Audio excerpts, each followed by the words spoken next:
Good morning everyone.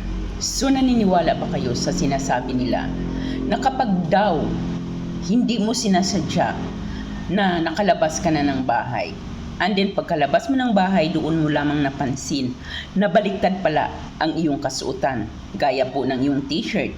Hindi mo namamalayan, hindi mo sinasadya na pagkalabas mo nakita mo, uy, baliktad pala yung aking damit. Kaakibat daw po niyan ay grasya.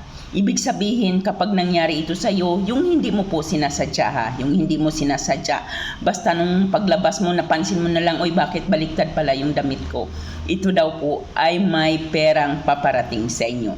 Ito naman po ay nangyari po sa akin isang beses. No, paglabas ko ng bahay, hindi ko namalayan na baliktad pala yung aking t-shirt. So, nakatira kami sa 4th floor, and then pagbaba ko ng ground floor, pagtingin ko, papunta akong 7-Eleven, uy, baliktad yung t-shirt ko. Bumalik po ako kaagad.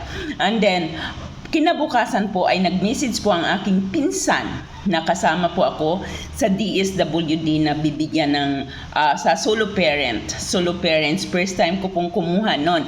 So, naniniwala po ako dito kasi nangyari din po sa akin to. Kaya, pero nasa sa atin pa rin po. Pwede nating paniwalaan ito, pwede namang hindi. Na kapag baliktad ang damit natin na hindi natin sinasadya, pera ang katumbas.